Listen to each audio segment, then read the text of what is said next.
పితా పుత్ర పవిత్రాత్మ నామమున ఆమెన్. క్రీస్తు ప్రభునియందు ప్రియ సహోదరి సహోదరులారా, దేవుని బిడ్డలారా, యాత్ర ఇది ఒక పుణ్యయాత్ర, జూబిలీ యాత్ర, కనాను యాత్ర. ఇది మనందరి పరలోకపు యాత్ర అనే శీర్షికతో ఈ జూబిలీ ధ్యాన వడకములో ప్రతిరోజు మంచి మనసుతో పాలు పంచుకుంటూ దేవుడు మనకు వినిపించే శుభ సందేశం ప్రకారం మన జీవితాన్ని దిద్దుబాటు చేసుకుంటూ నిరీక్షణ యాత్రికులమైన మనమందరము మన గమ్యానికి రోజురోజు ఆ ప్రభుతో పాటు అడుగులు వేస్తూ ముందుకు వెళ్తున్నాం కదా. ఈరోజు 42వ రోజు. ఈనాటి మన ధ్యానాంశం చూస్తున్నారు కదా, తెల్లగా మారాలంటే, ప్రయాణంలో తెల్లగా మారాలంటే ఏం చేయాలి? తెల్లగా మారాలి అంటే అనగానే నేనేదో సౌందర్య చిట్కాలు చెప్తానేమో అని అనుకోకండి. లోకంలో తెల్లగా మారడానికి రకరకాల క్రీములు, రకరకాల ఔషధాలు, రకరకాల అడ్వర్టైజ్మెంట్సు, రకరకాల ప్రకటనలు మీకు తెలుసు, మీరు వింటున్నారు, కొంతమంది వాడుతున్నారు. నేను వాటి జోలికి వెళ్ళదలుచుకోలేదు. కానీ తెల్లగా మారాలంటే మన ప్రయాణంలో, మన ఈ యాత్రలో ఏం చేయాలి? తెల్లగా ఉంటేనే తప్ప మన గమ్యాన్ని, మన లక్ష్యాన్ని మనం చేరుకోలేము. అయితే మరి నల్లగా చామనచాయగా ఉండేవాళ్ళ మాట ఏంటండి? మేము గమ్యాన్ని చేరుకోలేమా అంటే, నేను మాట్లాడుతున్న తెలుపు నలుపు శరీరానికి సంబంధించింది కాదండి, ఆత్మకు సంబంధించిన తెలుపు. తెల్లగా ఉండడము అంటే పరిశుద్ధంగా ఉండడము అని అర్థం. మన ఈ యాత్రలో తెల్లగా మారాలంటే, అంటే పరిశుద్ధంగా జీవించాలంటే ఏం చేయాలో ఈరోజు మనకు నేర్పిస్తున్నారు ప్రభువు. ఈ 42వ రోజు మన ధ్యానాంశంలో ఇజ్రాయేలీల యాత్రలో ద 16th స్టేషన్, 16వ స్థలానికి మనము చేరుకున్నాం. రండి, మూలవాక్యంగా సంఖ్యాకాండం 33వ అధ్యాయము 20వ వచనము. వారు రిమ్మోను పెరేసు దాటి లిబ్నా చేరిరి. నిన్నటి రోజునే రిమ్మోన్ పెరేస్ అనగా విడిచిన దానిమ్మ ఫలము నుండి దేవుడు ఎన్నో ఆధ్యాత్మిక పాఠాలు మనకు నేర్పించారు. యాత్రలో ప్రయాణిస్తున్న మనమందరము ఒక దానిమ్మ ఫలాన్ని పోలి ఉండాలని, దానిమ్మలో ఉన్నటువంటి ధైర్యాన్ని, దానిమ్మలో ఉన్నటువంటి ఆ పరిపక్వతను, దానిమ్మలో ఉన్నటువంటి ఆ ఇమ్యూనిటీ, దానిమ్మలో ఉన్నటువంటి డిసిప్లిన్, సిస్టమాటిక్ అంటే ఒక క్రమమైన పద్ధతి, దానిమ్మలో ఉన్నటువంటి ఆ దీనత్వం, క్రొవ్వులేనితనం మనం కలిగి ఉండాలని నిన్నటి రోజున మనం నేర్చుకున్నాం. రిమ్మోను పెరేసు నుండి ఇజ్రాయేలు ప్రజలు ఎక్కడికి బయలుదేరారు అంటే లిబ్నా, 16వ స్థలం లిబ్నా అనే ప్రాంతానికి చేరారు. లిబ్నా అనగా తెలుపు అని అర్థం. ఈ లిబ్నా అనే ప్రాంతాన్నే ప్రస్తుతానికి లెబనోన్ అని పిలుస్తూ ఉన్నారు. లెబనోన్ అనే ఈ మాటలు ఈ లిబ్నా అనే పదం నుండే వచ్చాయి. లిబ్నా అనగా తెలుపు, తెల్లనిది అని అర్థం. ఈ లిబ్నా అనే ప్రాంతంలో దేవుడు ఇజ్రాయేలు ప్రజలను విడిది చేయనిచ్చి వారికి నేర్పిస్తున్న పాఠం ఏంటంటే, ఇజ్రాయేలీయులారా, వాగ్దాన భూమి అయినటువంటి కనాను భూమికి మీరు చేరాలి అంటే మీరు తెల్లగా ఉండాలి, అంటే మీరు పరిశుద్ధంగా ఉండాలి. మీ మాటల్లోనూ, మీ తలంపుల్లోనూ, మీ చేతల్లోనూ, మీ నడక, మీ నడవడిక పరిశుద్ధంగా ఉండాలి అని దేవుడు ఇజ్రాయేలు ప్రజలతో చెబుతూ ఉన్నారు. ఇజ్రాయేలు ప్రజలకు మాత్రమే కాదు, నిరీక్షణ యాత్రికులమైనటువంటి మీకు, నాకు దేవుడు నేర్పిస్తున్న పాఠం ఏంటంటే, ఈ యాత్రలో తెల్లగా ఉంటేనే తప్ప, అంటే పరిశుద్ధంగా జీవిస్తేనే తప్ప మన లక్ష్యాన్ని, మన గమ్యాన్ని, మన గురిని మనము చేరుకోలేము అన్నది దేవుడు మనందరికీ ఇస్తున్నటువంటి పాఠం. ప్రియులకు దేవుని బిడ్డలారా, లిబ్నా అనగా తెలుపు అని అర్థం. తెలుపు అనగా పరిశుద్ధత, పవిత్రత అని అర్థం. ఈ లిబ్నా అనే ప్రాంతంలో దేవుడు ఏ పాఠం నేర్పించాలని అనుకుంటున్నారంటే, అటు ఇజ్రాయేలీలకు ఇటు మనకు, మీ జీవితమంతా లిబ్నా లాంటి అనుభవాలతో, పరిశుద్ధమైన జీవితాలతోనే మీరు ముందుకు సాగిపోవాలి. వేసే ప్రతి అడుగులో తెలుపుదనం ఉండాలి, అంటే పరిశుద్ధత ఉండాలి. మీ జీవిత ప్రయాణంలో, ఈ యాత్రలో, ఈ తీర్థయాత్రలో, ఈ పుణ్యయాత్రలో మీ మాటలో తెల్లగా ఉండాలి, అంటే పరిశుద్ధంగా ఉండాలి. మీ ఆలోచనలు పరిశుద్ధంగా ఉండాలి. మీ స్నేహాలు పరిశుద్ధంగా ఉండాలి. మీ పరిచయాలు పరిశుద్ధంగా ఉండాలి. మీ ఆరాధన పరిశుద్ధంగా ఉండాలి. అన్నింటికీ మించి మీ జీవితమే పరిశుద్ధంగా ఉండాలి అని దేవుడి యొక్క మనసులో కోరిక. అయితే ఒక ప్రశ్న వేసుకుందాం. మనం ఎలాంటి దినాల్లో బ్రతుకుతున్నామండి? ఎలాంటి రోజుల్లో బ్రతుకుతున్నాము? చుట్టూ లోకంలో ఎక్కడ చూసినా చీకటి, రోత బ్రతుకులు. లోకంలో ఏ మనుషులు చూసినా నల్లటి మనుషులు ఎక్కువైపోయారు. చీకటి వస్తువులు ఎక్కువైపోయాయి. చీకటి వ్యసనాలు ఎక్కువైపోయాయి. సమాజంలో ఎటు చూసినా, ఎక్కడ చూసినా చీకటికి సంబంధించిన కార్యక్రమాలే ఎక్కువ జరుగుతూ ఉన్నాయి. ఇలాంటి భయంకరమైన చీకటి దినాలలో బ్రతుకుతున్న మీకు, నాకు దేవుడు ఆశించినట్లుగా తెల్లగా, పవిత్రంగా బ్రతకడం సాధ్యమేనా? ఒకవైపు ఎంత వాక్యం వింటున్నా మనం అణుచుకోలేని శారీరక కోరికలు, శారీరక వాంఛలు ఒకవైపు మనల్ని ఊపుతూ బలహీనపరుస్తూనే ఉంటాయి. ఇంకోవైపు సైతానుడు వేస్తున్నటువంటి పాచికలు, సైతానుడు మన మీద వేస్తున్నటువంటి గాలాలు, వీటికి కూడా మనం పడిపోతూ ఉన్నాం. మరోవైపు రెచ్చగొట్టే వస్తువులు, రెచ్చగొట్టే మనుష్యులు, రెచ్చగొట్టే పరిస్థితులు మన చుట్టూ. ఇలా మన చుట్టుప్రక్కల కూడా చీకటికరమైన, భయంకరమైనటువంటి, విపత్కరమైనటువంటి పరిస్థితుల్లో బ్రతుకుతున్న మనకు పరిశుద్ధమైన జీవితం జీవించడం సాధ్యమేనా అనే ప్రశ్న మీకు, నాకు వస్తుంది. ఎంత అనుకున్నా, ఎంత వాక్యం విన్నా, ఇలాంటి మనుషుల మధ్య ఎలాగండి పరిశుద్ధంగా బ్రతకడం? అలాంటి ఊరిలో పుట్టిన నేను పవిత్రంగా ఎలా బ్రతకగలను? ఇలాంటి పాపపు మాటలు మాట్లాడుతున్న వ్యక్తుల మధ్య పనిచేస్తున్న నేను వారి మధ్య బ్రతుకుతూ ఎలా పరిశుద్ధంగా బ్రతకగలను అనే ఈ ప్రశ్నకు ఇది సాధ్యమేనా? దేవుడు అంటున్నాడు, మీ దేవుడునైన నేను పరిశుద్ధుడను కనుక మీరు పరిశుద్ధంగానే ఉండండి. దేవుడా, నువ్వు దేవుడువు కాబట్టి పరిశుద్ధంగా ఉన్నావు. కానీ నీలాగా మట్టి మనిషినైన నేను, చీకటి నల్లటి ప్రపంచంలో బ్రతుకుతున్న మేము ఎలాగయ్యా నీలాగా తెల్లగా బ్రతకడం? ఎలాగయ్యా నీలాగా పరిశుద్ధంగా బ్రతకడం? ఇది మనిషినైన నాకు సాధ్యమా అంటే దేవుడు అంటున్నాడు, తప్పకుండా ఇది నీకు సాధ్యమే. అవును, నీ అంతట నీకు ఇది సాధ్యం కాదు. నీ తోడుగా, నీ పక్కగా నేనున్నంత వరకు మానవులకు ఏదైనా అసాధ్యమే, కానీ దేవునకు సమస్తము సాధ్యమే అని. ప్రియ దేవుని బిడ్డలారా, సాధ్యం కానిదేది దేవుడు మనపై రుద్దడు. సాధ్యము కాని నియమాలు మన మీద రుద్దే దేవుడు కాదు మన దేవుడు.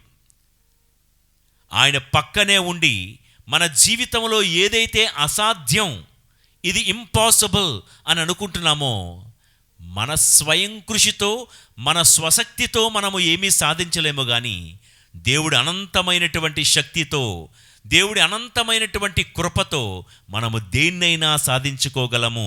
ఆయన అంటున్నారు, రండి నా కాడి సులువైనది, రండి నా కాడి సులువైనది. మీరొక్కలే బరువు మోయొద్దు, మీతో పాటు నేను కూడా మీ బరువును మోస్తాను. మీతో పాటు నేను ఉంటూ మిమ్మల్ని పవిత్రంగా జీవింపచేస్తాను అని. ప్రియులారా, మనం మోయే సాధ్యము కాని బరువులు దేవుడు మన మీద రుద్దడు. ఉదాహరణకి, ఇప్పుడు ఏ తండ్రి అయినా 5 సంవత్సరాలు ఉన్న తన కొడుకు భుజాల మీద 100 కేజీల బరువు మోపుతాడా?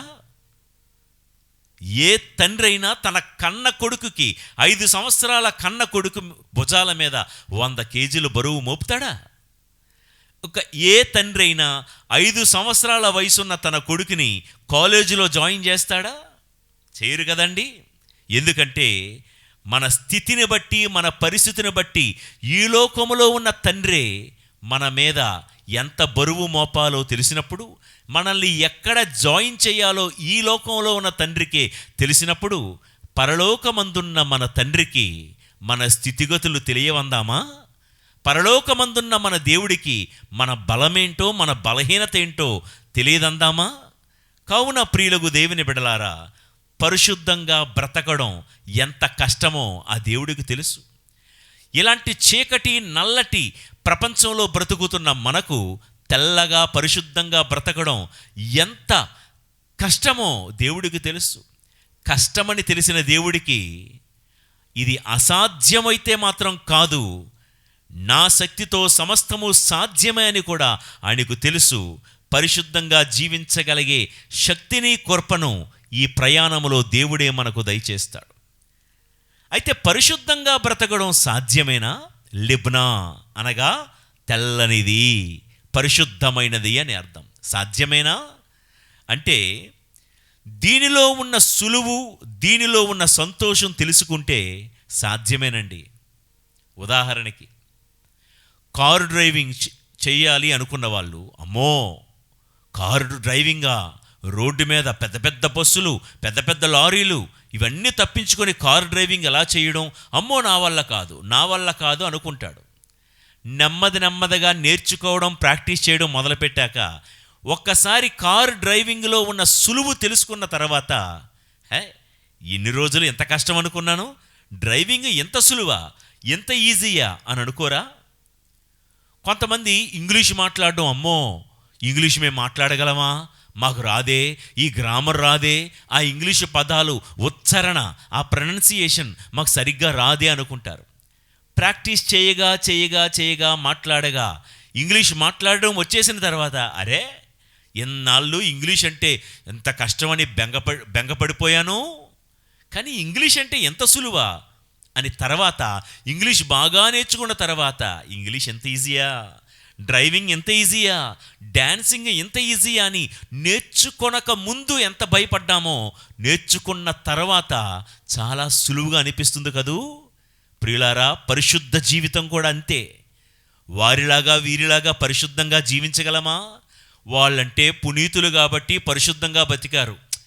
నాలాంటి వాడికి, నాలాంటి దానికి వాళ్ళలాగా పరిశుద్ధంగా జీవించేటంత సీన్ ఉందా, నాకంత భాగ్యం ఉందా అని మనలో చాలామంది అనుకుంటాము.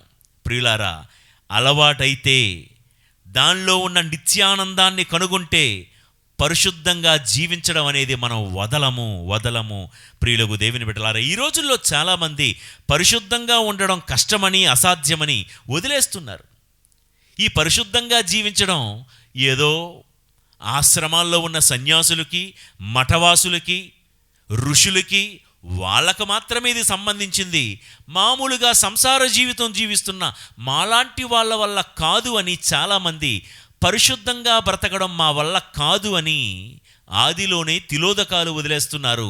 పరిశుద్ధంగా జీవించడం ఇంపాసిబుల్ అనే ఒక నిర్ణయానికి వచ్చి కనీసం ప్రయత్నం కూడా చేయలేకపోతున్నారు చాలామంది.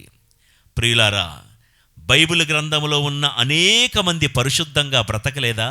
దానియేలు కానీ, యోసేపు కానీ, సమూవేలు కానీ. ఇక శ్రీసభలో పునీతుల చరిత్ర చూస్తే ఎంతమంది పునీతులు ఈ లోకములో ఉన్న చీకటి నల్లటి సమాజంలో బ్రతుకుతూనే వారు పరిశుద్ధంగా జీవించే ప్రయత్నం చేయలేదా? పెద్దలన్నట్లుగా కృషితో నాస్తి దుర్భిక్షం. కృషి ఉంటే మనుషులు ఋషులవుతారు. అంటే కృషి ఉంటే మనుషులు ఋషులవ్వడం అంటే పుణ్యాత్ములవుతారు, పరిశుద్ధంగా జీవించగలరు అని ఈ మాటకు అర్థం. కాబట్టి ఈనాటి మన ధ్యానాంశం, తెల్లగా మారాలంటే ఏం చేయాలి?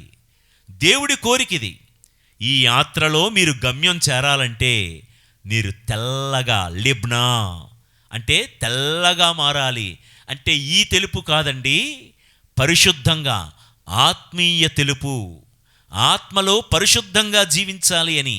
అయితే పరిశుద్ధంగా జీవించడానికి ఈరోజు ఒక 4 సూత్రాలు మాత్రం మనం ధ్యానించుకుందామండి. లిబ్నాలో దేవుడు ఏమంటున్నాడంటే, మీరు గమ్యాన్ని చేరాలంటే లిబ్నా పరిశుద్ధంగా ఉండాలి. పరిశుద్ధతకు 4 సూత్రాలు. నెంబర్ 1, శోధించు వారికి శోధించే వాటికి దూరంగా బ్రతకాలి. ద ప్రిన్సిపల్ నెంబర్ 1, శోధించే వారికి శోధించే వాటికి దూరంగా బ్రతకాలి. పౌలు గారు తెస్సలోనిక ప్రజలకు వ్రాసిన మొదటి లేఖ 4వ అధ్యాయము 3వ వచనము, మీరు పవిత్రులై ఉండవలెననియు భోగ వాంఛలకు దూరముగా ఉండవలెననియు మీ విషయమున దేవుడు సంకల్పించి ఉన్నాడు. దేవుడి యొక్క సంకల్పం ఏంటో తెలుసా? మీరు పవిత్రంగా జీవించాలి, భోగ వాంఛలకు దూరంగా ఉండండి. మిమ్మల్ని శోధించే భోగాలు చాలా ఉంటాయి. అంటే సుఖపెట్టాలని మీ దగ్గరికి వచ్చే మనుషులకు, మిమ్మల్ని సుఖపెట్టాలని వచ్చే వస్తువులకు, శోధించాలని చూసే మనుషులకు, శోధించాలని చూసే వస్తువులకు దూరంగా ఉండండి. ఎందుకంటే దేవుడి సంకల్పం ఏంటి? మనల్ని పరిశుద్ధంగా చూడాలని దేవుడు అనుకుంటున్నాడు. ఆ పవిత్రతను చెడగొట్టే వ్యక్తులైనా, వస్తువులైనా, ప్రాంతాలైనా వాటికి దూరముగా ఉండమని దేవుడి యొక్క కోరిక. ప్రియులకు దేవుని బిడ్డలారా, ఈరోజు ప్రశ్నించుకుందాం, ఓహో, నా దేవుడి కోరిక ఏంటి? నేను పరిశుద్ధంగా జీవించడం. పౌలు గారు అంటున్నారు, పవిత్రంగా జీవించడానికి భోగవాంఛలకు దూరంగా ఉండాలంటే నన్ను శోధనకు గురి చేసే ఆ వ్యక్తి ఎవరు? ముందు రాసుకో. నన్ను శోధనకు గురి చేస్తున్న ఆ వ్యక్తులు ఎవరు? కాలేజీలో నా ఫ్రెండ్స్ ఎవరు? నన్ను అపవిత్రమైనటువంటి బూతుమాటలు మాట్లాడడానికి చదువుకుంటూ నన్ను డిస్టర్బ్ చేస్తున్న వాళ్ళు ఎవరు? రాసుకో. ఆఫీసులో నీవు న్యాయంగా ధర్మంగా బ్రతకకుండా లంచాలు తీసుకొని అన్యాయంగా బ్రతకమని నువ్వు పెడదావుల్లో పడుతున్నటువంటి వాళ్ళు ఎవరు? రాసుకో. నీ వీధిలో లేనిపోని గుసగుసలు నీ చెవులోకి చేరుస్తూ ఆ గాలి మాటలు, ఈ గాలి మాటలు, వాళ్ళ మీద వస్తున్న నిందలు, ఇవన్నీ కూడా నీ చెవులకు చేరుస్తూ నీ మతిని చెడగొడుతున్నటువంటి ఆ వ్యక్తులు ఎవరు? రాసుకో. దేవాలయానికి వెళ్తున్నావు, సంఘములో దేవుణ్ణి ప్రార్థన చేయడానికి వెళ్తున్నావు, కానీ సంఘానికి వెళ్తున్న, సంఘములో ఆరాధించడానికి వెళ్తున్న నీకు వారి గురించి వీరి గురించి లేనిపోని చాడీలు చెప్పి నీ మనసును చెదరగొడుతున్న వాళ్ళెవరో రాసుకో. వీళ్ళందరినీ, నిన్ను శోధించే వీళ్ళందరికీ దూరంగా ఉండు. ఇది ఈ మాటకి అర్థం. పవిత్రంగా జీవించగలమా? అబ్బో, మాలాంటి వాళ్ళని జీవించగలమా అంటే జీవించగలం. దేవుడు అంటున్నాడు, మనుషులకు ఇది అసాధ్యము, కానీ దేవుడినైన నాకు సమస్తము సాధ్యమే. మిమ్మల్ని పరిశుద్ధంగా జీవించగలిగే శక్తిని నేనిస్తాను, నేను మీకు తోడుగా ఉంటాను. కానీ మీరు చేయాల్సింది, మిమ్మల్ని శోధిస్తున్న వారికి, శోధిస్తున్న వాటికి దూరంగా ఉండండి. మన చూపును మాలిన్యపరిచేవారు ఎవరు? మన చూపును చెడగొడుతున్న వారెవరు? అది నీ ఇంట్లో ఉన్న టీవీ అయినా, నీ ఇంట్లో ఉన్న నీ స్మార్ట్ ఫోన్, నీ సెల్ ఫోన్ అయినా, కంప్యూటర్ అయినా, నీ చూపును చెడగొట్టేవేంటి? నీ మనస్సును చెడగొడుతున్న వారెవరు? లేనిపోని కబుర్లన్నీ, నీలో ఉన్నటువంటి నీ ఆలోచనలకు విషబీజాలు నాటే వాళ్ళు ఎవరు? లేనిపోనివి వాళ్ళ గురించి, వీళ్ళ గురించి, నీ గురించి చెబుతున్న మనుషులు ఎవరు? నీ చూపును చెడగొడుతున్న ఆ వస్తువులు ఏంటి? నీ దేహాన్ని చెడగొడుతున్న ఆ పానీయాలు, అది మద్యపానం కావచ్చు. నీ దేహాన్ని చెడగొడుతున్న ఆ వ్యభిచారపుట ఆత్మ ఏది? ఆ పరిస్థితులు ఏంటి? ఆ ప్రాంతాలు ఏంటి? ఆ వ్యక్తులు ఎవరు? ఆ వస్తువులు ఎవరు? రాసుకుని నిన్ను మాలిన్యపరిచే వారికి దూరంగా ఉండు. నీ చూపును చెడగొడుతున్నవారు, నీ చెవును చెడగొడుతున్న వాటికి, నీ ఆలోచనలు చెరుపుతున్న వారికి, నీ జీవితాన్ని నాశనము చేస్తున్న వారికి దూరముగా ఉండు అని. ప్రియులారా, కీర్తనల గ్రంథం 39వ కీర్తన 1వ వచనాన్ని ఈ సందర్భంలో చదివి వినిపిస్తాను. నేను నా కార్యములను గూర్చి జాగ్రత్త పడుదును, నా నాలుకతో పాపము కట్టుకొనకుండా ఉందును. దుష్టులు చేరువలో ఉన్నప్పుడు నా నోరు కళ్ళెముతో మూసుకుని ఉందును అని చెప్పి తిని. ఎంత భక్తితో కీర్తనాకారుడు ప్రార్థన చేస్తున్నాడో చూడండి. నా కార్యములు గురించి జాగ్రత్త పడుదును. రోజు ఉదయం నువ్వు కాలేజీకి వెళ్తున్నా, స్కూల్కి వెళ్తున్నా, ఆఫీస్కి వెళ్తున్నా, లేదా మార్కెట్కే వెళ్తున్నా, బయటికి ఎక్కడికి వెళ్తున్నా, రోజు భక్తుడు ఏమంటున్నాడంటే, దేవా నా నాలుకతో పాపము కట్టుకొనకుండా నేను జాగ్రత్త పడతాను. ఎక్కడ ఎవరితో అబద్ధాలు చెప్తానో జాగ్రత్తగా ఉంటాను. ఎవరితో చాడీలు చెప్పకుండా నా నాలుకకు కళ్ళెం వేసుకొని ఉంటాను. నా దుష్టులు చేరువలో ఉన్నప్పుడు నా నోరు కళ్ళెముతో మూసుకొని ఉందును. ప్రియులారా, మనల్ని చెరుపుతున్న, చెడగొడుతున్న వారి విషయంలో జాగ్రత్తగా ఉండమని కీర్తనకారుడు ఈ విషయంలో మనకు పదే పదే హెచ్చరిక చేస్తూ ఉన్నాడు. శోధించే వ్యక్తులకు, శోధించే స్థలాలకు, శోధించే వస్తువులకు దూరంగా ఉండు. ఉదాహరణకి, ఫలానా వ్యక్తితో మాట్లాడుతుంటే నీకు చెడు ఆలోచనలు వస్తున్నాయా? దూరంగా ఉండు. ఆ వ్యక్తిని కలవకు, ఆ వ్యక్తి దగ్గరికి వెళ్ళకు, ఆ వ్యక్తితో ఫ్రెండ్షిప్ కట్ చేసుకో. ఏ వ్యక్తితో మాట్లాడుతూ ఉంటే నీకు ఫోన్లో కానీ లేకపోతే వాట్సాప్ కాల్లో కానీ చెడు ఆలోచనలు వస్తున్నాయి, చెడు సంభాషణలు వస్తున్నాయి.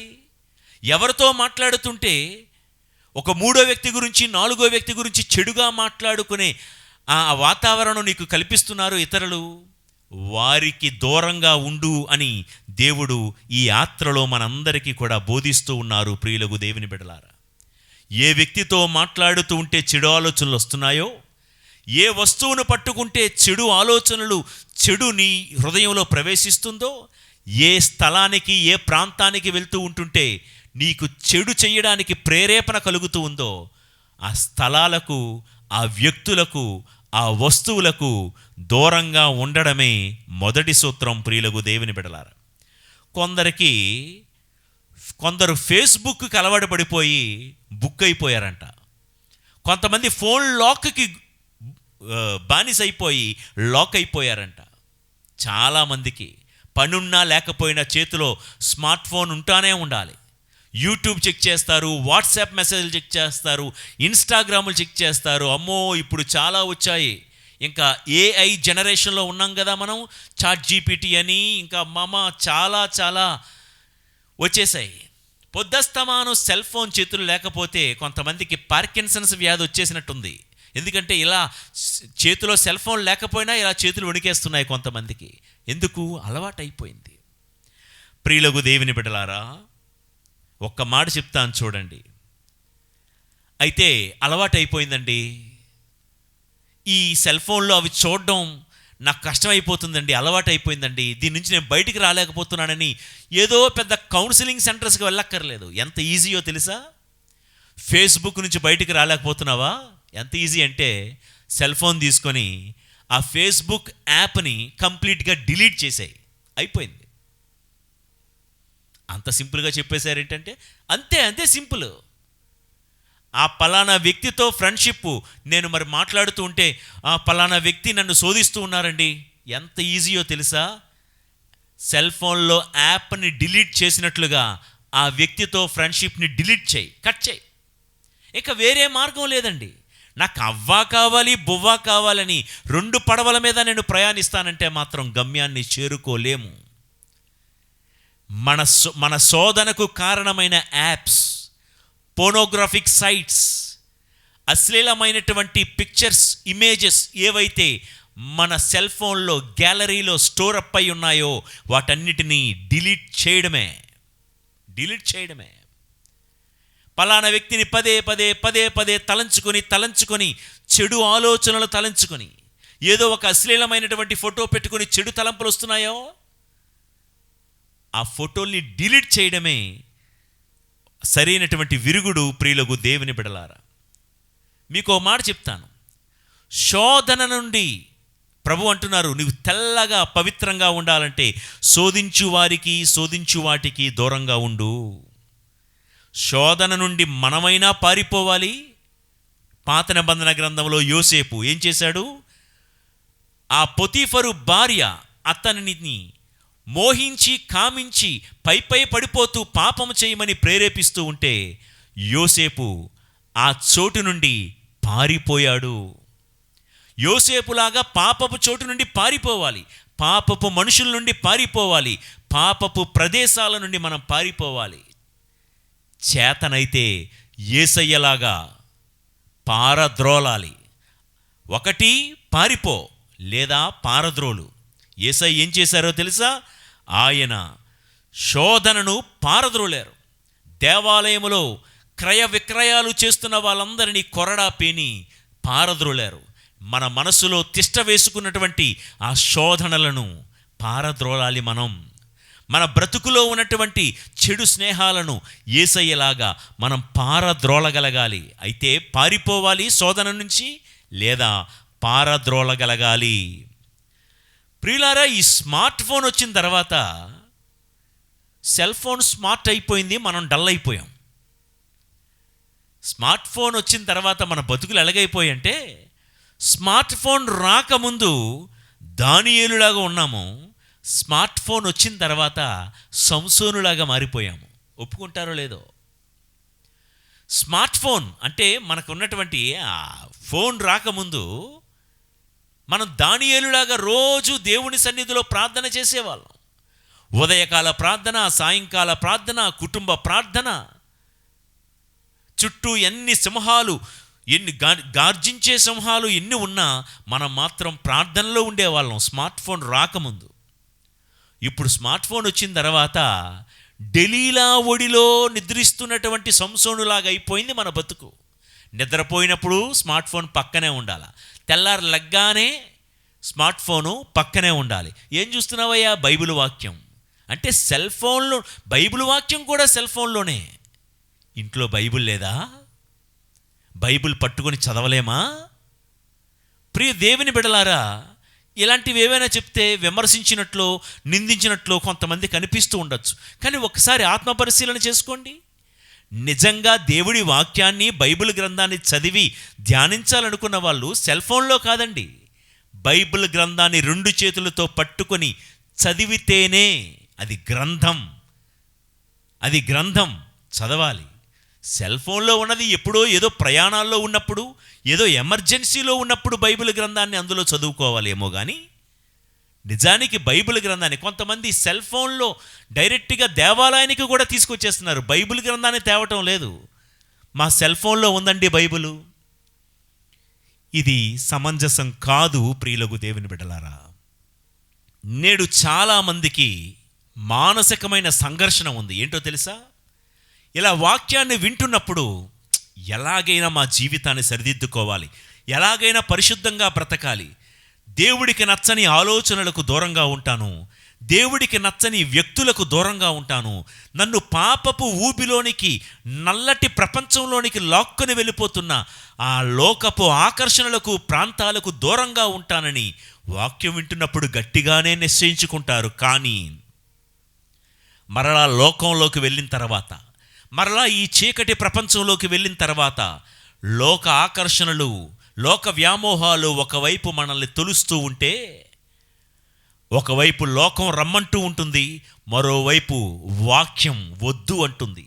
ఈ రెండింటి మధ్య ఊగిసలాట, ఈ రెండింటి మధ్య తీవ్రమైన సంక్షోభం, సంఘర్షణ ప్రతి ఒక్కరము అనుభవిస్తూ ఉన్నాము. ప్రియులకు దేవుని బిడ్డలారా, ఈ సమయంలో మళ్ళా చెప్తాను. యోసేపు ఏం చేశాడో ఒక్కసారి చదివి వినిపిస్తాను చూడండి.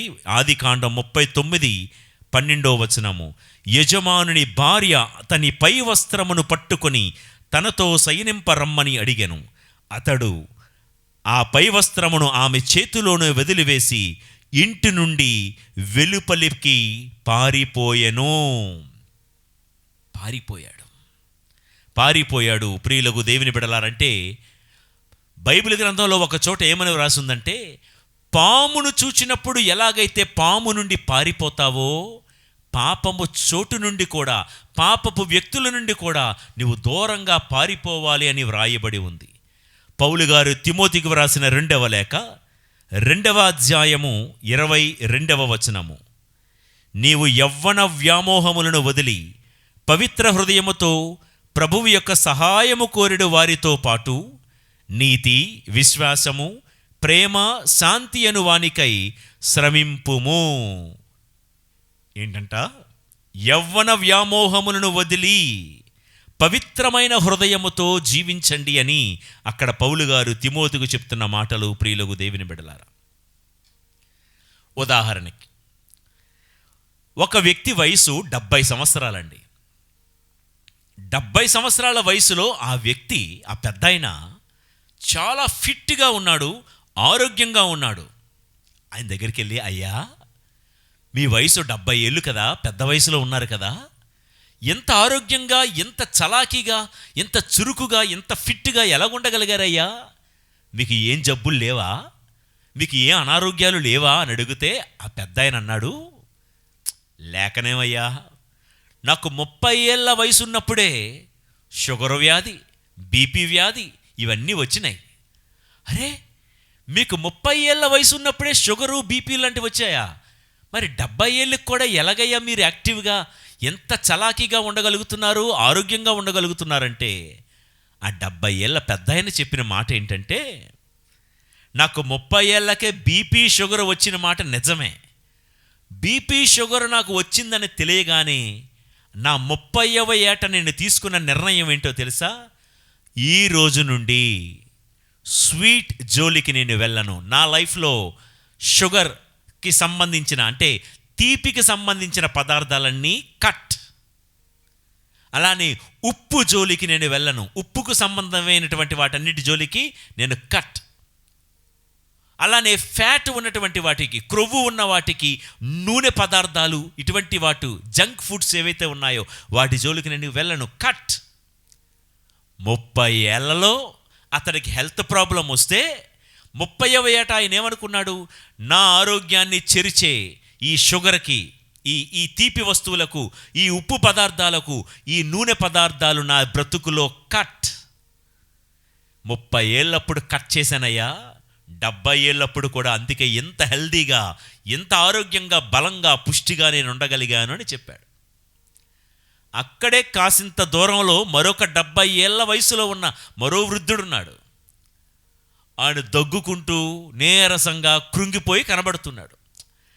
అయ్యా, 70 ఏళ్ళ వయసులో మీకేంటి ప్రాబ్లం అయ్యా, మీకేంటంటే ఆయన అంటాడు, మొదలెట్టాడు, తల నుండి మొదలుపెట్టాడు. తలనొప్పి, కంటి చూపు సరిగ్గా అనదు, శ్వాస సరిగ్గా ఉండదు, తిన్నది జీర్ణం అవ్వదు, నోట్లో పళ్ళు ఊడిపోయాయి. ఇంక అలా అలా అలా వెళ్తూ ఇగో వణుకు జబ్బు వచ్చేసింది, షుగర్ ఉంది, బీపీ ఉంది, రకరకాల లిస్ట్ అంతా ఇంత చెప్పాడు. అయ్యా మీ వయసు 70 కదా, ఇదేనా మొదటిసారి హాస్పిటల్కి రావడం అని అడిగితే, నా వయసు 70 ఏళ్ళు అయితే నేను హాస్పిటల్కి ఇప్పటి వరకు 70 సార్లు తిరిగానయ్యా, నా ఒంట్లో లేని జబ్బు లేదయ్యా అన్నాడు. మరి నీ రోగాలున్నాయి కదా, మరి మీరు ఎలాగయ్యా ఏం చేస్తారు అంటే, అన్నిటికీ దేవుడే ఉన్నాడు, అన్నిటికీ దేవుడే ఉన్నారు అని అంటూ పక్కనున్న వాళ్ళ ఆవిడతో అంటున్నాడు, ఏమోయ్ అక్కడ ఆ పొట్లంలో, ఆ ప్యాకెట్లో లడ్డు ఉంటుంది, ఇవ్వు, ఆకలేస్తుంది, తింటానంటాడు. ప్రియులారా, ఈ ఇద్దరు వ్యక్తుల గురించి మీతో చెప్పాను కదా, ఆయనకి 70, ఈయనకి 70. కానీ మొదటి 70 ఏళ్ళున్న వ్యక్తి ఏమన్నాడు? 30 ఏళ్ళకే తనకు అన్ని వ్యాధులు వచ్చినా 30 ఏళ్ళ వయసు ఉన్నప్పుడు ఏమనుకున్నాడు? నిర్ణయం తీసుకున్నాడు, నా జీవితంలో తీపి జోలికి నేను వెళ్ళను, కట్.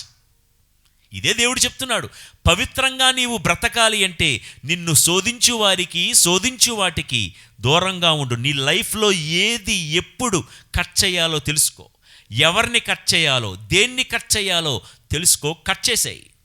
అప్పుడు ఆ వృద్ధుడిలాగా హెల్దీగా, హ్యాపీగా, ఆరోగ్యంగా, అన్నిటికీ మించి పవిత్రంగా ఉండగలం. మరో వృద్ధుడు చూసారా, లేని జబ్బు లేదు, కానీ ఏమంటాడు? దేవుడంటే భయం భక్తి లేదా? ఉంది, అన్నిటికీ దేవుడే ఉన్నాడు, చూసుకుంటాడు. ఇదిగో నిన్నే ఆ గుడికి వెళ్ళాం, మొన్న ఆ గుడికి వెళ్ళాం, మంగళవారం అంతోని వారి దగ్గరికి వెళ్ళాం, గురువారం బాలయేసు దగ్గరికి వెళ్ళాం, శుక్రవారం యేసు హృదయానికి పూజ పెట్టించుకున్నాం, శనివారం మరియ తల్లి పుణ్యక్షేత్రానికి వెళ్ళాం. ఆ దేవుడు ఇన్ని దేవాలయాలు దర్శించాను, నన్ను కరుణించుకుపోతాడా? ప్రియులారా, దేవుడు కరుణామయుడే, మనల్ని కరుణించే దేవుడే. కానీ మనం కట్ చేసుకోవలసినవి కట్ చేయొద్దు. హాస్పిటల్ వాకిలి వద్ద ఉంటూ కూడా నా ఒంట్లో ఇన్ని జబ్బులున్నాయని చెప్పుకుంటూ కూడా వాళ్ళ ఆవిడని ఏమడుగుతున్నాడు? ఆ ప్యాకెట్లో ఒక లడ్డు ఉంటుంది, ఇవ్వు అన్నాడు. అంటే వయసు పైబడింది కానీ ఇంకా ఈ వ్యక్తి తన జీవితంలో ఏం కట్ చేసుకోవాలో అది ఇంకా కట్ చేసుకోలేదు. చూసారా ప్రియ దేవుని బిడ్డలారా, మన జీవితంలో ఈ ఉదాహరణ ఒక్కసారి చూసుకోండి. వయసు రోజు రోజుకి పెరిగిపోతుంది. కంటిని నియంత్రించుకోలేని వాళ్ళం మనలో చాలామంది ఉన్నాం. నోటిని అదుపులో పెట్టుకోలేని వాళ్ళం మనలో చాలామంది ఉన్నాం. ఆలోచనలను నిగ్రహించుకోలేని వాళ్ళం మనలో చాలామంది ఉన్నాం.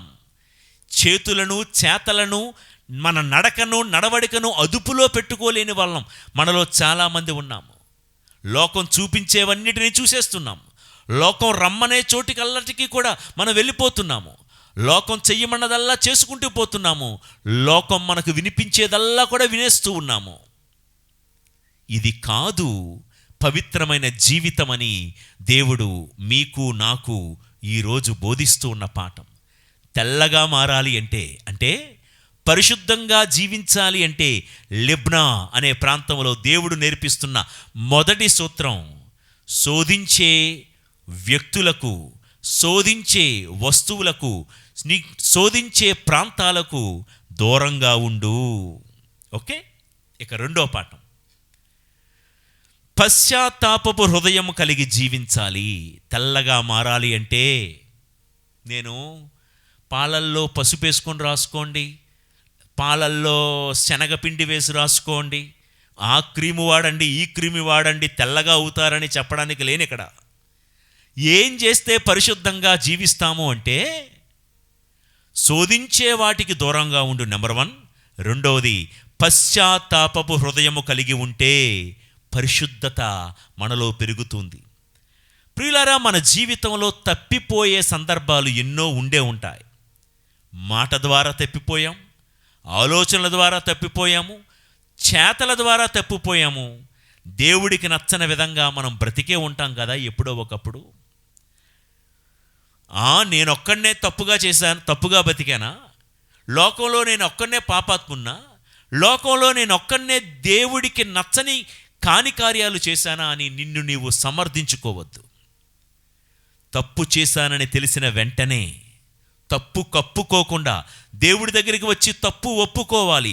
దేవా, ఇదిగో పలానా రోజున కాని విధంగా హానికరంగా నేను చూశానయ్యా, హానికరమైన విధంగా నేను మాట్లాడానయ్యా, నా బ్రతుకు సరిగ్గా లేదయ్యా, పలానా వాళ్ళ గురించి తప్పుగా ఆలోచించాను ప్రభువా, నేను వెళ్ళకూడని చోటుకు వెళ్ళాను ప్రభువా, నన్ను క్షమించుమయ్యా అని తప్పు చేసిన వెంటనే దేవుణ్ణి పశ్చాత్తాపముతో క్షమించమని వేడుకోవాలి.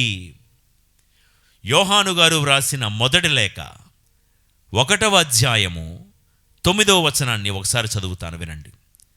కానీ దేవుని ఎదుట మన పాపములను ఒప్పుకొనినచో ఆయన మన పాపములను క్షమించి మన అవినీతి నుండి మనలను శుద్ధి చేసి నీతిని చేకూర్చెను.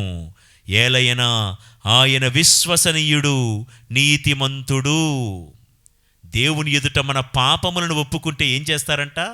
మన అవినీతి నుండి మనలను శుద్ధి చేసి, ఏ తప్పు చేసి ఏ పాపం చేసి మనము మన జీవితంలో మకిలి అంటించుకున్నామో, మనం మలినపరచబడ్డామో, ఒక్కసారి దేవుడి దగ్గరికి వచ్చి తప్పు ఒప్పుకుంటేనంట, దేవా నీకే ద్రోహముగా నేను పాపము చేశాను అని దావీదు దేవుడి దగ్గరికి వచ్చి తప్పు ఒప్పుకోగానే అంటాడు. తప్పు ఒప్పుకొని ఇంకా దావీదు ఏమంటాడంటే, హిస్సోపు కోలతో నన్ను కడుగుమయ్యా, నన్ను ఒక్కసారి కడుగు ప్రభువా, నేను మంచు కంటే తెల్లగా మారుతానయ్యా. చూసారా, ఇక్కడ యోహాను గారు ఏమంటున్నారంటే, ఒక్కసారి దేవుడి దగ్గరికి వచ్చి నీ పాపములను ఒప్పుకుంటే దేవుడు ఏం చేస్తారంట? దావీదును యొక్క అపవిత్రతను కడిగి శుద్ధి చేసినట్లుగా మనందరినీ కడుగుతాడాయన. ఏ చాకలి చలువ చెయ్యజాలనంత తెల్లగా మనల్ని, మంచు కంటే తెల్లగా పరిశుద్ధంగా మనల్ని మార్చేది ఏంటో తెలుసా? ఆ దేవుడి దగ్గరికి వచ్చి మన పాపములను ఒప్పుకుంటే ఇవన్నీ కూడా జరుగుతుంది. ప్రియులకు దేవుని బిడలారా, సామెతల గ్రంథం 28వ అధ్యాయం 13వ వచనము, తన పాపములను కప్పిపెట్టుకునివాడు బాగుపడడు, ఆ పాపములను ఒప్పుకొని వానిని పరిత్యజించువాడు దేవుని దయను పొందును. ఎంత స్పష్టంగా ఉందో చూసారా? ఎప్పుడైనా తప్పు చేశామంటే దేవుడు ముందుకొచ్చి మన పాపములను ఒప్పుకున్నప్పుడు బాగుపడతాము, దేవుడు దయను పొందుతాం. తప్పును కప్పిపుచ్చుకున్నాం అనుకోండి, నేనన్నమాట కాదండి, వాక్యంలో మీకు చదివి వినిపించాను. అందుకే మా అబ్బాయి అలా చేశాడా, మా అబ్బాయి అలాంటోడు కాదు, మా అమ్మాయి అలాంటిది కాదు, మా ఇంట వంట అట్లాంటి బుద్ధులు లేవని తప్పును కప్పిపుచ్చుకునే ప్రయత్నం చేస్తే అక్కడ రాయబడిన మాట ఏంటంటే, తమ తప్పును తాము కప్పుకున్నవారు బాగుపడరు. డాట్. ప్రియ దేవుని బిడ్డలారా, బాగుపడ్డం అంటే ఇంటి మీద మిద్ది, అంతస్తు మీద అంతస్తు నిర్మించుకోవడం కాదు. బాగుపడ్డం అంటే బంగారం సంపాదించేసుకోవడం కాదు. బాగుపడడం అంటే ఎకరాలకు భూములకు రిజిస్ట్రేషన్ చేసుకోవడం కాదండి. బాగుపడడం అంటే దేవుడి ముందుకు వచ్చి, దేవా ఇదయ్యా నా తప్పును దేవుడి ఎదుట పూర్తిగా ఒప్పుకుంటే దేవుడు దయను పొందుతాము. ప్రియులారా, తెల్లగా మారాలంటే, పరిశుద్ధంగా జీవించాలంటే, నెంబర్ 2, పశ్చాత్తాపపు హృదయం కలిగి ఉండు. దేవుడి సన్నిధిలో నీ తప్పు, నీ పాపం ఒప్పుకో. అప్పుడప్పుడు టీవీల్లో చూస్తూ ఉంటాం, దొంగతనం చేసి పట్టుబడినవాడు, లేకపోతే భారతదేశానికి సంబంధించిన రహస్యాలను శత్రు దేశాలకు చేరవేసే కొంతమంది తీవ్రవాద ఉగ్రవాదుల గురించి మనం ఈ మధ్యకాలంలో విన్నాం. వాళ్ళను టీవీలో చూపిస్తే, పోలీస్ స్టేషన్లో అలా పెడితే ఎంత ఒక జులాయితనం, ఒక రెక్లెస్నెస్, కేర్లెస్నెస్ అంటారు చూసారా? అసలు వాళ్ళు తప్పే చేయలేదన్నట్లుగా ఇసుమంతైనా వారిలో పశ్చాత్తాపం ఉండదు చూసారా? కొంతమందిలో తప్పు చేసి ఒకరిని హత్య చేశారు, జైలులో చెరసాల శిక్ష అనుభవిస్తున్నారు, అయినా కూడా కొంతమందిలో పశ్చాత్తాపం ఉండదండి. ప్రియులారా, దేవుడు మనల్ని పరిశుద్ధంగా మార్చాలి అంటే గతంలో తెలుసో తెలియకో కొన్ని పొరపాట్లు చేశాం.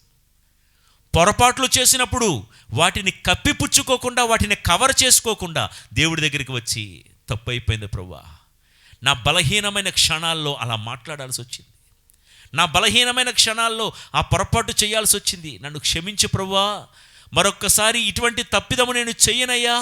ఉత్తమ మనస్తాప జపములో మనం చెప్పేది అదే, ఇది నా తప్పు, నా గొప్ప తప్పు అయ్యా, ఇక మీదట ఒక్కనాటికిని ఇట్లాంటి పాపం నేను చెయ్యనని నిండు మనసుతో ఆనబెట్టి చెబుతున్నాను, ప్రతిజ్ఞ చేయుచున్నానయ్యా అని.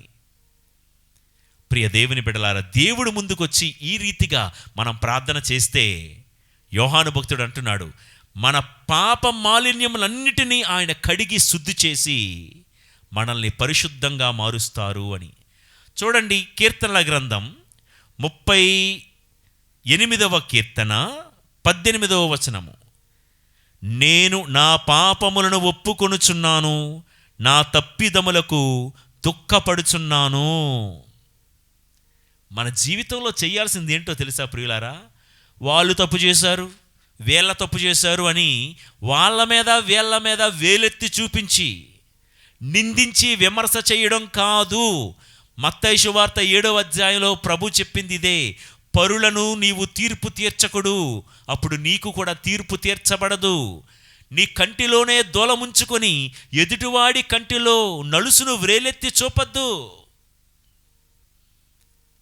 ఇక్కడ భక్తుడు ఏమంటున్నాడంటే 38వ కీర్తన 18లో, నేను పాపం చేశానయ్యా, నాది తప్పు.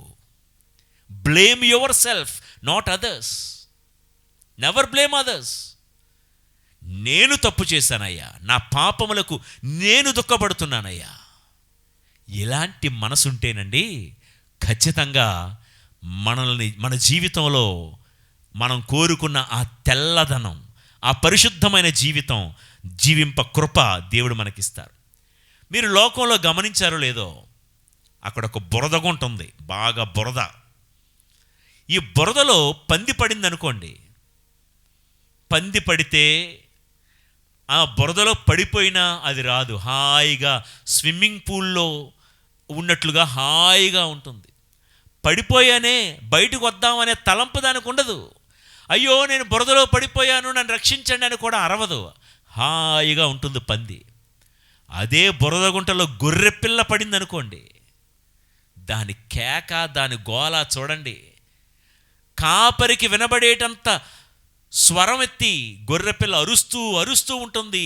బురదలో నుంచి బయటకు రావడానికి విశ్వ ప్రయత్నాలు చేస్తుంది. చివరికి కాపరి వచ్చి దాన్ని బురదలో నుంచి బయటకు తీసి బురదంతటిని కడిగినంత వరకు దాని ప్రాణం దానిలో ఉండదు.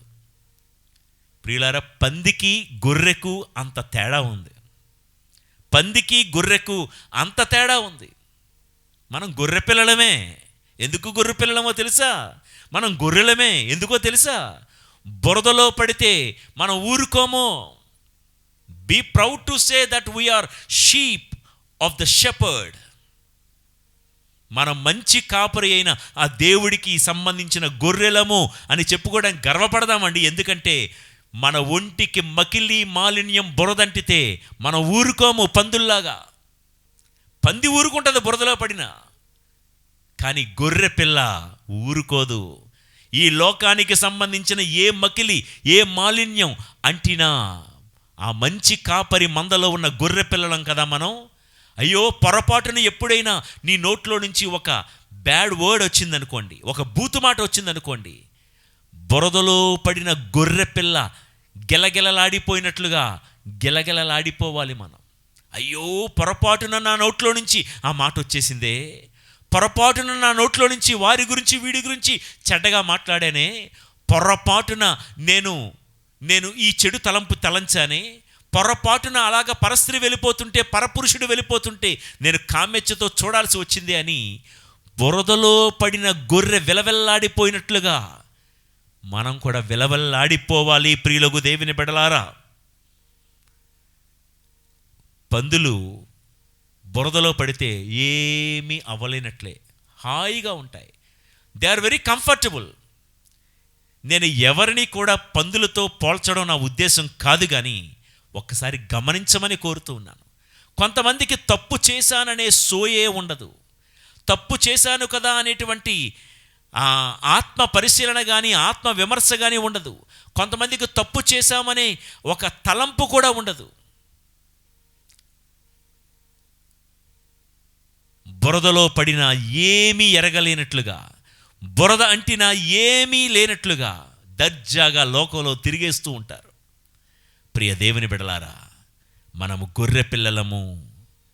ఏ మాత్రం మకిలి అంటినా కాపరి వచ్చి ఆదుకునేటంత వరకు ఆర్తనాదాలు చేసే గొర్రె పిల్లలము మనము. ప్రియులకు దేవుని బిడలారా, ఈ విషయాన్ని గుర్తించండి. యెషయా గ్రంథం 40వ అధ్యాయము, యెషయా గ్రంథం 40వ అధ్యాయం 30-31 వచనాలు. యువకులు అలసి సొలసిపోవుదురు, లేత ప్రాయము వారును పడిపోవుదురు, కానీ ప్రభువును నమ్మిన వారు నూతన బలమును పొందుదురు. వారు పక్షిరాజు వలె రెక్కలు చాచి పైకెగురుదురు. అలసట లేక పరిగెత్తుదురు, బడలెక లేక నడక సాగింతురు. ప్రియులారా, ఈ మాటకు అర్థం ఏంటంటే యువకులు అలసి సొలసిపోవుదురు. యవ్వనంలో పడిపోయే అవకాశాలు ఎక్కువండి. యవ్వన ప్రాయంలో పడిపోయే అవకాశాలు ఎక్కువ శోధనలో. కానీ ఇక్కడ చెప్పే మాట ఏంటంటే ప్రభువును నమ్మితే నీవు నూతన బలం పొందుతావు. ఏ శోధనలు వచ్చి నిన్ను అలసిపోయేలా చేసినా నీవు అలసిపోలేవు. అలసట లేక పరిగెత్తుతావు, రెక్కలు చాచి పైకి ఎగురుతూనే ఉంటావు. ప్రియులారా, లోకంలో జీవిస్తున్న మనకు సైతానుడు ఏం చేస్తాడంటే ఒక తప్పు చేసిన తర్వాత ఇంకో తప్పు చేయమని ప్రేరేపిస్తుంది. సైతాను ఎప్పుడు కూడా వీడు అలాగూ తప్పులో పడిపోయాడు, బురదలో జారిపోయాడు, వీడిని వదిలేసి ఇంకోటి దగ్గరికి వెళ్దాం అనుకోదు. ఒక తప్పు చేసిన తర్వాత దానికి లింక్ ఇంకో తప్పు చేయడానికి అలా తప్పుల చుట్టూ కూడా మనల్ని తిప్పుతూనే ఉంటాడు సైతానుడు. చెప్తాను ఉదాహరణకి. అటుగా వెళ్తూ ఒక చెడ్డ ఆలోచన వచ్చింది. ఈ చెడు ఆలోచనతో సైతానుడు ఊరుకోడు. వచ్చిన చెడు ఆలోచన ఉదాహరణకి ఒక పరస్త్రీకి సంబంధించిన చెడు ఆలోచన వచ్చిందనుకుందాం. ఈ ఆలోచనతో ఆపకుండా ఒక పరస్త్రీ యొక్క చిత్రాన్ని చూడొచ్చు కదా, ఏదైనా ఒక అశ్లీలమైన ఫోటో చూడొచ్చు కదా. లింక్ కలుపుతాడు. ఎక్కడో రోడ్డు మీద ఉన్నవో లేకపోతే సెల్ ఫోన్లో దొరికినవో టీవీలో చూసినవో ఒక అశ్లీలమైన దృశ్యం చూస్తాం. అక్కడతో ఆగకుండా అదిగో అదిగో అదిగో అదిగో నువ్వు చూసావు కదా, అది కేవలం ఫోటో, దానికి సంబంధించిన సీరియల్స్ ఉన్నాయి, వెబ్ సిరీస్ ఉన్నాయి, అవన్నీ చూడొచ్చు కదా, రోజు నీ సెల్ ఫోన్కి వస్తాయి, దాన్ని సబ్స్క్రైబ్ చేసుకో. మళ్ళా ఆ వెబ్ సిరీస్ కానీ ఆ సీరియల్స్ కానీ చూసేటట్లు.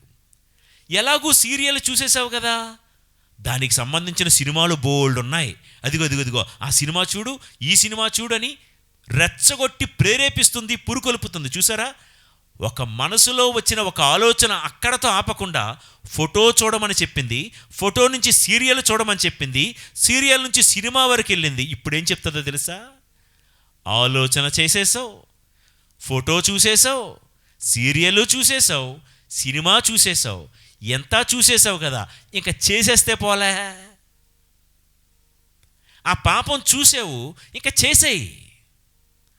ప్రియులకు దేవుని బిడ్డలారా, సైతానుడు ఒక్క తప్పుతో ఆపకుండా అలా అలా అలా మనల్ని ఒక సాలెగూడు అల్లినట్లుగా పాపపు గూడు మన చుట్టూ అల్లుకుంటూ పోతాడు. బహు పరాక్, జాగ్రత్త. అలానే ఒక్క అబద్ధం ఆడుతాం, ఏదో అవసరానికనో లేకపోతే ఏదో అనుకున్నాం. ఒక్క అబద్ధంతో ఆగడే. ఒక్క అబద్ధం ఆడినా 100 అబద్ధాలు ఆడినా ఒకటే, ఏం పర్వాలేదులే, ఆడు, అబద్ధాలు ఆడు. ఒక్కసారి కొట్టినా 100 సార్లు కొట్టినా ఒకటే, ఏం పర్వాలేదు. ఒక్కసారి పొడిచినా 100 సార్లు పొడిచినా ఒకటే, ఏం కాదని తప్పుల మీద తప్పులు చేసేటట్లుగా సైతానుడు మనల్ని పురుకొల్పుతాడు. బిడ్డా, నువ్వు అనేక సార్లు సైతాను చేతిలో తొట్టిల్లి ఉండవచ్చు. నువ్వు తొట్టిల్లినా ప్రతిసారి దేవుడికి మొరపెట్టుకో.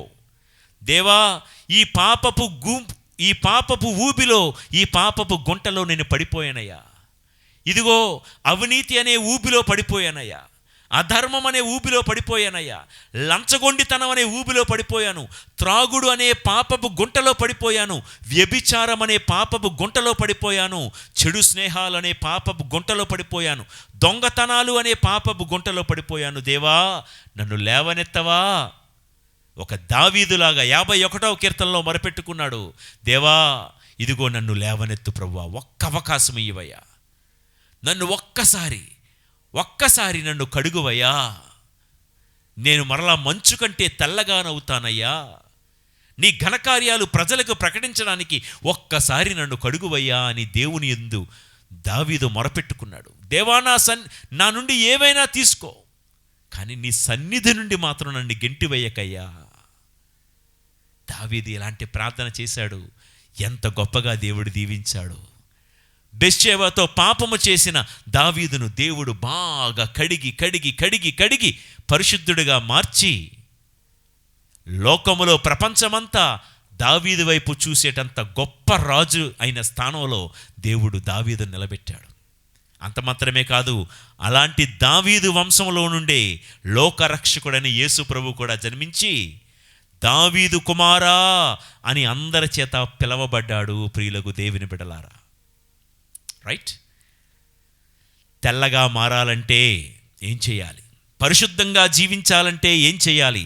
నిన్ను శోధించు వాటికి దూరంగా ఉండు, నెంబర్ 1. నెంబర్ 2, పశ్చాత్తాప హృదయంతో పాపాన్ని ఒప్పుకో. ఇక 3వది, పవిత్రతను ఇచ్చే వాటికి దగ్గరగా ఉండు. మొదట చెప్పిన దానికి ఇది రివర్స్ అన్నమాట. శోధించు వారికి దూరంగా ఉండాలి, కానీ పవిత్రతనిచ్చే వాటికి దగ్గరగా ఉండు. పునీత అగస్టీన్ గారు, మన పరిశుద్ధ లియో పోపు గారు అగస్టీనియన్ సభకు చెందినటువంటి గురువు, మీకు తెలిసే కదా. పునీత అగస్టీన్ గారు వారు చెప్పినటువంటి మాట, వారు ఒక వేశ్యకు దగ్గరగా ఉన్నంత వరకు పాపాత్ముడైన అగస్టీనుగా బ్రతికారు. కానీ ఒక గురువు పీఠాధిపతి అయినటువంటి అంబ్రోసు గారికి దగ్గరగా బ్రతికినప్పుడు పునీతుడైపోయాడు. అర్థమైందా? అగస్టీన్ గారి జీవితంలో వేశ్యకు దగ్గరగా బ్రతికినంత వరకు ప్రపంచమంతా అతన్ని ఒక పాపాత్ముడిగా చూసింది. కానీ అదే అగస్టీను అంబ్రోసు అనే ఒక గురువు, ఒక పీఠాధిపతి, ఒక బిషప్ గారికి దగ్గరగా జీవిస్తే పునీతుడైపోయాడు. ప్రియులారా, లోకంలో పవిత్రతనిచ్చే వారికి దగ్గరగా జీవించు, అప్పుడు తెల్లగా మారుతాం. పవిత్రతను ఇచ్చే వాటికి, ఆ వస్తువులకు, ఆ ప్రాంతాలకు దగ్గరగా ఉండు. పవిత్రతనిచ్చే దేవాలయానికి దగ్గరలో ఉండు. పవిత్రతతో పవిత్రంగా మాట్లాడే వ్యక్తులకు దగ్గరగా జీవించు. పవిత్రమైన వస్తువులైనటువంటి జపమాల, బైబిల్ గ్రంథము లాంటి పుస్తకాలను దగ్గరే ఉంచుకో. పవిత్రంగా మారగలం. పవిత్రమైన వ్యక్తులతో మంచి స్నేహం చెయ్యు, వారితో సహవాసం ఉండు. ఇదే పవిత్రంగా నిన్ను మార్చగలదు. సముద్రమంతా ఉప్పేనండి, సముద్రమంతా ఉప్పే. కానీ సముద్రంలో పుట్టినా, సముద్రంలో బ్రతికినా, సముద్రంలో తిరిగినా చేపకు మాత్రం ఉప్పు అంటదు. ఎందుకంటారు? అర్థమైందనే చెప్పేది. సముద్రం అంతా ఉప్పే, కానీ చేప అందులోనే పుడుతుంది, అందులోనే తిరుగుతుంది, అందులోనే బ్రతుకుతుంది. కానీ దానికి మాత్రం ఉప్పు అంటదు. ఎందుకంటారు? దానికి ఉన్న పొలుసు, స్కేల్స్ అంటాం కదా, దానికి ఉన్న పొలుసు వలన సముద్రంలో ఉన్న ఉప్పు చేపకు అంటదు. ఆ పొలుసు, సముద్రపు ఉప్పు చేపకు అంటకుండా కాపాడుతుంది. ప్రియులారా, లోకమంతా నేత్రాశ అనే ఉపదనమే, లోకమంతా శరీరాశ అనే ఉపదనమే, లోకమంతా గర్వం, అహంకారం అనే ఉపదనమే. కానీ మనకు ఉండాల్సిన పొలుసు ఏంటో తెలుసా? ఈ లోకములో ఈదుతున్న ఈ చేప పిల్లకు ప్రార్థన అనే పొలుసు ఉండాలి. వాక్యం అనే పొలుసు అడ్డుగా ఉండాలి. పరిశుద్ధత అనే పొలుసు అడ్డుగా ఉండాలి. ఆత్మీయులతో సహవాసం, అంటే మంచి వ్యక్తులతో సహవాసం చేసే ఆ పొలుసు అడ్డుగా ఉండాలి. అప్పుడు లోకంలో ఉన్న ఒప్పదనం ఏది కూడా మన దరిదాపులకు చేరదు. కాబట్టి అలాంటి పొలుసు కలిగి జీవిస్తే అపవిత్రమైన ఈ లోకంలో కూడా మనం పవిత్రంగా జీవించగలం, తెల్లగా మారగలం. వాక్యం అనే పొలుసు.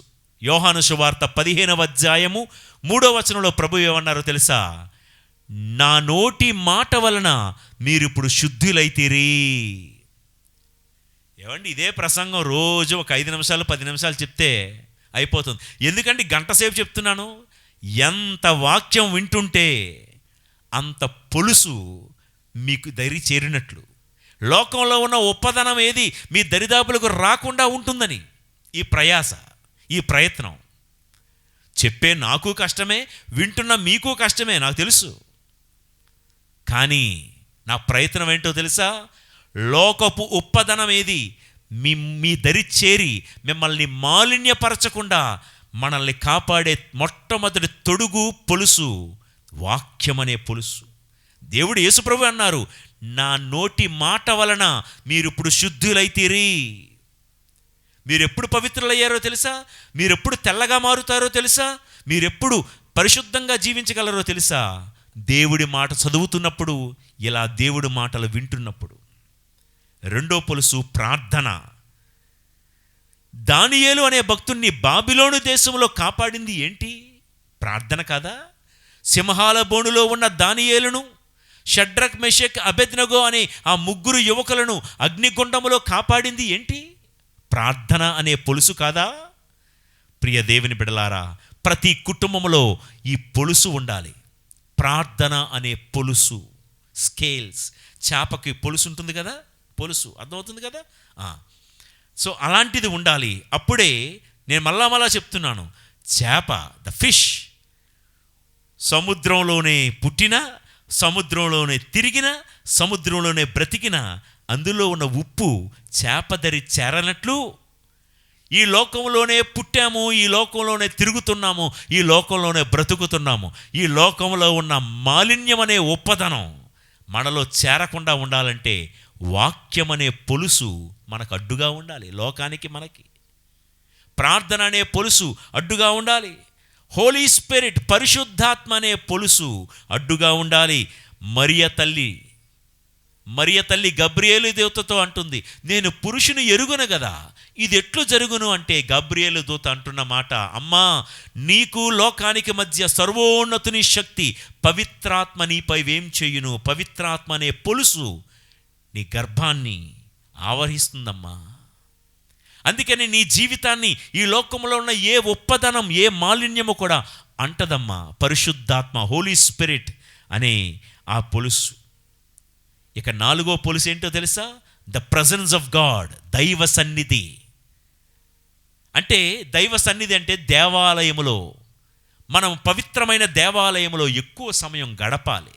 ఏదో పూజకి టైంకి వెళ్ళామా, టైంకి వచ్చేసామా అన్నట్టు కాదండి. దైవారాధనకు, దివ్యబలి పూజకు ముందు కనీసం ఒక పావు గంట, అర్ధగంట ముందు వెళ్ళి మనం పర్సనల్గా దేవుడితో మాట్లాడాలి. పూజ అయిన తర్వాత కనీసం ఒక 10 నిమిషాల సేపు దేవాలయంలో కూర్చొని వ్యక్తిగత ప్రార్థన చేసుకుని రావాలి. దేవుడి సన్నిధిలో ఎక్కువ సమయం గడిపితే అదే లోకమాలిన్యము మన దరికి చేరనివ్వకుండా కాపాడే ఒక పొలుసు. ప్రియులకు దేవుని బిడలారా, 5వ పొలుసు ఏంటో తెలుసా? ఆత్మీయులతో సహవాసం. మనం ఫ్రెండ్షిప్ చేస్తే క్రైస్తవులముగా, ముఖ్యంగా నిరీక్షణ యాత్రికులమైన మనం ఎవరబడితో వాళ్ళతో, వీడు నా కులమోడే కాబట్టి వాడితోనే నేను ఫ్రెండ్షిప్ చేస్తాను. కులం చూసి ఫ్రెండ్షిప్ చేయకు, వర్గం చూసి ఫ్రెండ్షిప్ చేయకు, ఆస్తులు అంతస్తులు చూసి, స్టేటస్లు చూసి ఫ్రెండ్షిప్ చేయొద్దు. ఆత్మీయులతో సహవాసం చెయ్యు. ప్రియులారా, మన జీవితంలో ఎవరైతే పవిత్రత నింపుతారో, ఎవరైతే దైవ భయాన్ని నూరుపోస్తూ ఉంటారో వాళ్ళతోనే, ప్రార్థనా పరులతో, సాత్వికులతో స్నేహం చెయ్యు. నువ్వు తప్పు చేస్తే ఇది దేవుడికి నచ్చదు అని నిన్ను గట్టిగా నీ ముఖం మీదే మందలించే వారితో స్నేహం చేయు. Know your friends and know thyself. నీ స్నేహితులు ఎట్టివారో తెలిస్తే నువ్వు ఎలాంటి వారో తెలుస్తుంది. కాబట్టి పునీత క్లారమ్మ ఎవరితో సహవాసం చేసింది, ఎవరితో స్నేహం చేసిందామే? అస్సిసిపుర ఫ్రాన్సిసు వారితో. ఆ ఊరిలో చాలామంది ఉన్నారే, ఆమె వయసు ఉన్నవాళ్ళు, వాళ్ళందరితో ఎందుకు స్నేహం చేయలేదు? క్లారమ్మ మనసులో ఏంటంటే, ఇలాంటి పవిత్రుడైన ఫ్రాన్సిస్తో నేను స్నేహం చేస్తే నేను కూడా పవిత్రురాలుగా మారుతాను. చూసారా, ఇలాంటి స్నేహం ఉండాలి. అంబ్రోసు గారితో అగస్టిన్ గారు ఒక ఆత్మీయ సహవాసంలో ఉన్నారు, పుణ్యాత్ముడిగా మారిపోయారు. ప్రియులారా, స్నేహితులను ఎంచుకునేటప్పుడు ఏదో ఈ లోకంలో సంబంధించిన గిఫ్ట్లు ఇస్తారనో, డబ్బులు ఇస్తారనో, ఇంకోటి ఏదో చేస్తారనో, ఈ లోకానికి సంబంధించిన బెనిఫిట్స్ చూసి స్నేహాలు చెయ్యొద్దు. పవిత్రంగా మనం మారాలి అంటే ఆత్మీయులతో స్నేహం చేయడం వలన మనం పవిత్రంగా మారడానికి అవకాశం ఉంది. ఇక చివరిగా, తెల్లగా మారాలి అంటే, పరిశుద్ధంగా జీవించాలంటే న్యాయ తీర్పును గూర్చిన భయం ఉండాలి మనకి. ఈరోజు తప్పు చేస్తే అయ్యో దేవుడు ఒకనొక రోజున తీర్పు తీరుస్తాడు కదా, ఒక రోజున తీర్పు ఉంది కదా, దేవుడు తీర్పు తీరుస్తారు అనే ఆలోచనలతోనే ప్రతిరోజు బ్రతకాలి. అన్యాయ మాటలు మాట్లాడకుండా జాగ్రత్తగా ఉండగలుగుతాం ఎప్పుడైతే తీర్పు గురించి ఒక ఆలోచన ఉంటుందో. పరుల సొమ్ము, పరుల ఆస్తి దోచుకుంటే అమ్మో దేవుడనేవాడున్నాడు, రేపు ఒక తీర్పు తీరుస్తాడు నాకు అనే భయంతో బ్రతకాలి. ఎవరి మీదైనా అన్యాయంగా ఆరోపణ చేసి లేనిపోని చాడీ కబుర్లన్నీ కూడా చెప్పి వారికున్న పరపతిని, వారికున్న పేరును చెడగొడుతూ ఉంటే మనసులో, గుండెల్లో గుబులు పుట్టాలి, భయం పుట్టాలి. అమ్మో దేవుడనేవాడు ఒకడున్నాడు, రోజు నన్ను చూస్తూనే ఉన్నాడు, నాకు ఒక రోజున తీర్పు తీర్చబడుతుంది అనే న్యాయ తీర్పును గూర్చిన భయం ఉన్నప్పుడు పరిశుద్ధంగా జీవించగలం, తెల్లగా మారగలం. ప్రియులకు దేవుని బిడ్డలారా, ఏదైనా పరస్త్రీని కానీ పరపురుషుడితో కానీ ఒక దుర్మార్గమైనటువంటి పాపపు ఆలోచన ఏదైనా వచ్చినప్పుడు, అమ్మో ఈ ఆలోచన వలన దేవుడు నాకు రేపు ఉదయం తీర్పు తీర్చే అవకాశం ఉంది అనే పవిత్రత, అలాంటి భయం ఉన్నప్పుడు పవిత్రంగా మనం జీవించగలుగుతాము. దేవుని యందున్నటువంటి భయం పవిత్రతను ఇస్తుంది. ప్రియులారా, పేతురుగారు వ్రాసిన మొదటి లేఖ 1వ అధ్యాయం 17వ వచనం చదువుతాను, వినండి. దేవుని ప్రార్థించినప్పుడు మీరు ఆయనను తండ్రి అని పిలిచెదరు. వారి వారి ప్రవర్తనలను బట్టి దేవుడు అందరినీ పక్షపాతము లేక తీర్పు చెప్పును. కాబట్టి మిగిలియున్న మీ ఇహలోక జీవితమును ఆయన యందు భయభక్తులతో గడుపుడు. దేవుడు అందరికీ తీర్పు తీరుస్తారు కాబట్టి ఎలా బ్రతకాలంట? బ్రతుకు దినములన్నీ భయభక్తులతో, నాకంటూ ఒక తీర్పు ఉంది అనే భయంతో బ్రతకాలి. దొరికింది కదా, దోచుకునే అవకాశం ఉంది కదా అని దోచేసుకోకూడదు. నీది కాని పూచుక పుల్లను కూడా నీవు ఆశిస్తూ ఉన్నప్పుడు, పరుల సొమ్మును ఆశిస్తూ ఉన్నప్పుడు, తీర్పు తీర్చబడుతుందనే భయం కలిగినప్పుడు పవిత్రంగా జీవించగలం. ప్రియులారా, జీవితంలో ఈ అల్పకాల సుఖభోగాల కోసం నిత్య వైభవాన్ని కోల్పోవద్దు. చిట్ట చివరిగా ఒక్క మాట చదివి ముగిద్దాం ఈరోజు. యోహాను గారు వ్రాసిన మొదటి లేఖ 3వ అధ్యాయము 3వ వచనం. క్రీస్తునందే తన నిరీక్షణను నిలుపుకొనిన ప్రతి వ్యక్తియు క్రీస్తు పవిత్రుడైనట్లే తనను పవిత్రునిగా చేసుకొనును. అంటే ఈ మాటకు అర్థం ఏంటంటే, ఏది చేసినా ఎక్కడికి వెళ్ళినా క్రీస్తునందే మన దృష్టి ఉంటే, పవిత్రుడైన క్రీస్తు ఎలాగయా పవిత్రుడో మనము కూడా ఆయన వలె అవుతాము. క్రీస్తు పవిత్రుడైనట్లే తనను కూడా పవిత్రునిగా చేసుకుంటాడు పలానావాడు. ఇప్పుడు ఎక్కడికి వెళ్ళినా క్రీస్తునందే తన నిరీక్షణ నిలుపుకొనిన ప్రతి వ్యక్తి, ఏ పని చేసినా, ఏం మాట్లాడుతున్నా క్రీస్తు ప్రభువే మన మైండ్లో ఉండాలి. క్రీస్తు ప్రభు నేర్పించిన మాటలే మన మైండ్లో ఉండాలి. క్రీస్తుతో అలా సహవాసం చేస్తూ బ్రతుకుతూ ఉంటే మనము కూడా ఆయన వలె పవిత్రంగా అగుదుము. ఇది మాట. కాబట్టి ప్రియులారా, ఈరోజు 42వ రోజు మన ధ్యానాంశం తెల్లగా మారాలంటే క్రీములు రాస్తే ఎలా తెల్లగా అవుతామేమో కానీ, ఆత్మలో నిజంగా తెలుపుదనం, పరిశుద్ధత, ఆత్మ సౌందర్యం కలిగి జీవించాలంటే 4 మాటలు. శోధించు వారికి, శోధించు వాటికి దూరంగా ఉండు. నంబర్ 2, పశ్చాత్తాపముతో చేసిన పాపములను ఓ దేవుడి ఎదుట ఒప్పుకొని పశ్చాత్తాప హృదయం కలిగి జీవించు. ఇక నంబర్ 3, పవిత్రతనిచ్చే మనుషులకు, పవిత్రతనిచ్చే ప్రాంతాలకు, వస్తువులకు దగ్గరగా ఉండు. ఇక చివరిగా నంబర్ 4, న్యాయ తీర్పును గూర్చిన భయం ఎల్లప్పుడూ కలిగి జీవించు.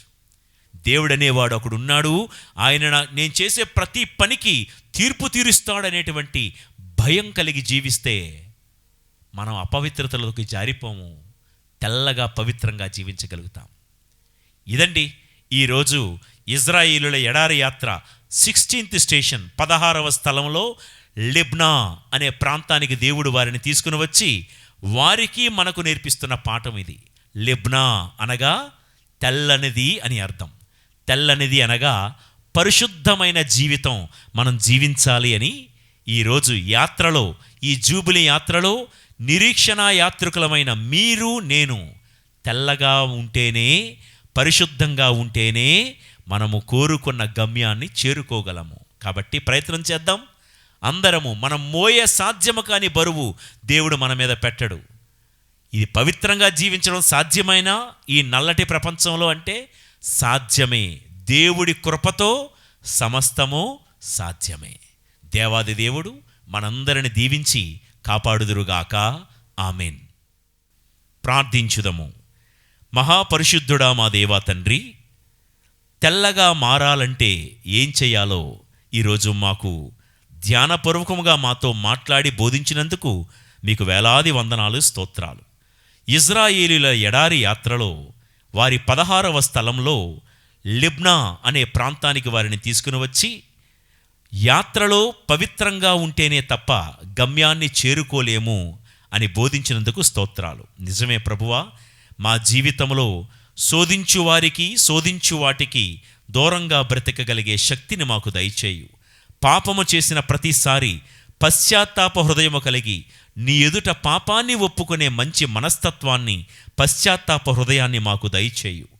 ముఖ్యంగా పవిత్రతనిచ్చే మనుషులకు, పవిత్రతనిచ్చే వస్తువులకు, ప్రాంతాలకు మేము దగ్గరగా జీవిస్తూ మమ్మల్ని మేము పవిత్రీకరించుకునే అనుగ్రహాన్ని దయచేయండి.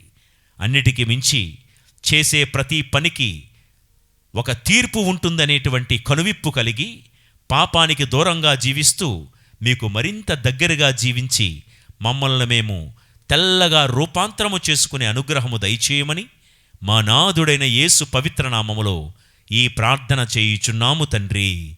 ఆమెన్. ప్రభువు మీతో ఉందురుగాక.